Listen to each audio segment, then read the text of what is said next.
Today's episode is a reboot from the archive with a few upgrades. I decided to bring this one back after a recent experience as a vendor at the local farmer's market. I wasn't your typical vendor, a life coach amidst vegetable stands and woodworkers and handmade soap purveyors. And my offer wasn't typical either. Answer one question to be entered in a raffle for a $100 gift card. The question I posed to visitors to my booth was one that I also posed on this podcast a couple years ago in episode 16. The conversations and insights that the question generated at the farmer's market were so high quality that it inspired me to bring it back to the front burner for all of us today. This is Andrew Petty is Dying, where we tap into the power of our mortality to become the people we were made to be and live the lives we were made to live. I'm your host, Andrew Petty, and I'm dying. I hate to say it, but so are you. More often than not, it takes a life or death crisis to wake us up to the fragility of life and the inevitability of death. Sometimes, when confronted with such a crisis, we make dramatic and durable changes. That happened to me, and I share that part of my story in episode 1, You're Dying, How to Make the Most of It. But I think it's tragic to wait until crisis strikes to make those changes. By then, it's often a case of too little, too late. So I created this podcast to help us all develop the habit of proactively confronting our mortality, to harness its motivational power right now, before crisis strikes and we're left with no choice, to let regular contemplation of our mortality keep what matters most on the top of our minds, and to assemble a toolbox that helps us put this mindset into action in the real world.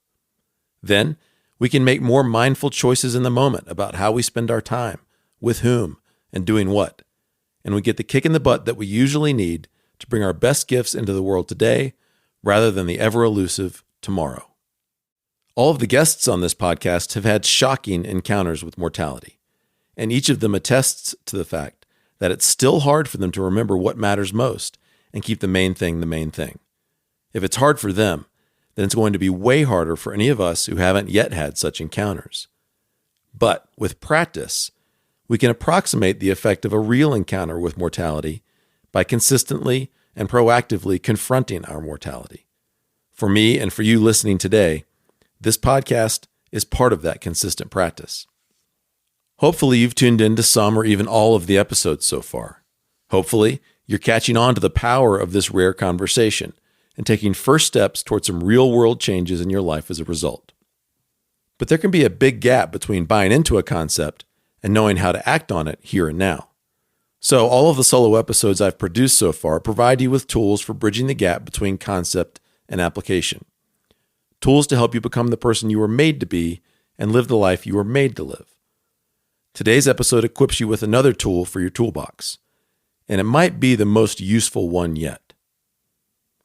By the way, I'm not sure at all that a podcast like this or a tool like the one I'm going to share with you today would make much sense in many other parts of the world, where because of poverty, famine, war, and other menaces, death is a daily part of life. For those of us in the, quote, developed first world, though, we have the mixed blessing of being pretty insulated from death. It's not usually all around us. But the downside of that insulation is that we lose sight of mortality and slip into autopilot. As Joe Harcel said in episode 11, being on autopilot robs us of life. When death shows up, we're shocked, as if this unwanted visitor was somehow going to skip us.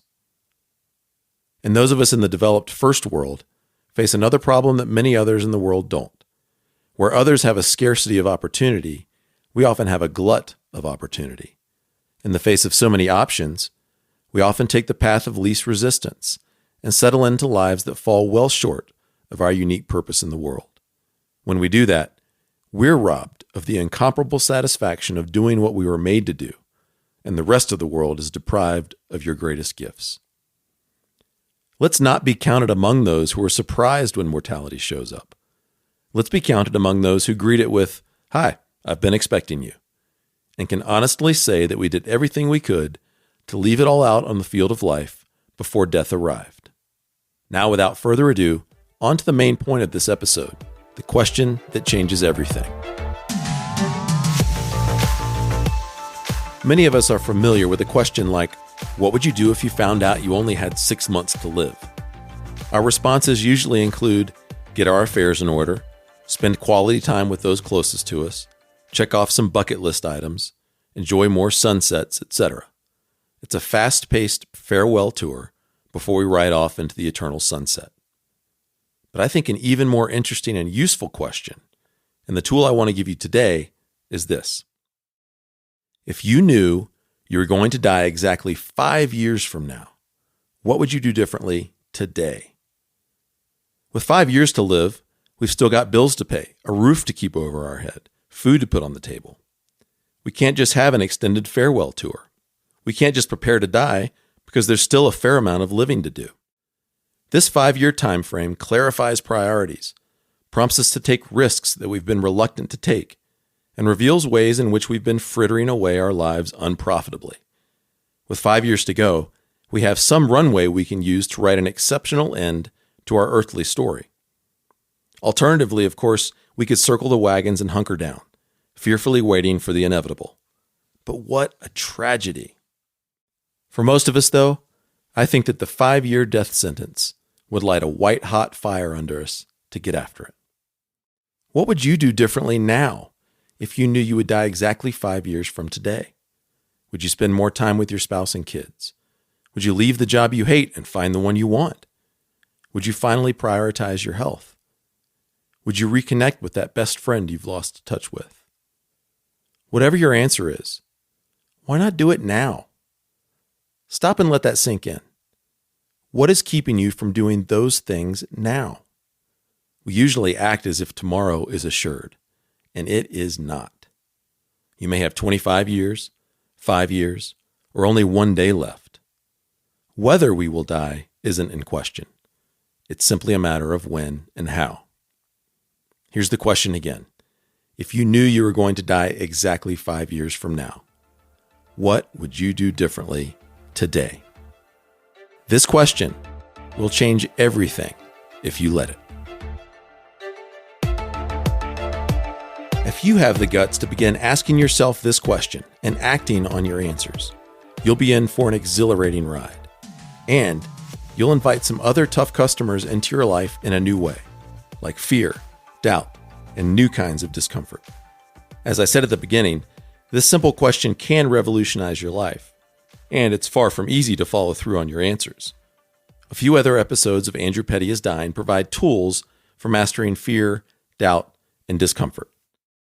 If fear is getting the best of you, listen to episode 5, How to Become the Boss of Your Fear. If you're tempted to feel like you don't have much to offer, listen to episode 3, How to Turn Your Imperfections into Superpowers. And if life's stiff winds are threatening to sink your ship, listen to episode 12, How to Harness the Winds of Discomfort to Get Where You Want to Go. I'm rooting for you, and I believe you have what it takes. Remember, you are going to die, but you're not dead yet, so get after it. If something within you is awakening to the challenge posed by the 5-year question, then seize the moment. As John Rittner mentioned in the previous episode, exercise the 10-second rule and resolve to do something about it now, before the moment passes. The first step could be as easy as connecting with me to schedule a free coaching session. Visit andrewpettycoach.com to do that today. Also, summon the courage to participate in the one-day Andrew Petty coaching event coming up on October 14th here in Steamboat Springs. John Rittner and I will host an immersive experience called The Best Is Yet to Come, rediscovering an ancient compass for a life of purpose and adventure today.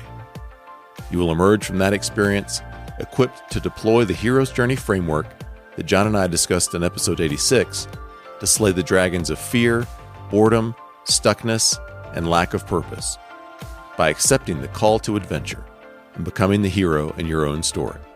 If you haven't listened to episode 86 yet, cue it up now and stay tuned for more details about how to secure your spot on October 14th. Thank you once again for your time and attention. I'm so glad you tuned in today. Don't forget to follow this show and share it with your friends. And I'll see you next time on Andrew Petty is Dying.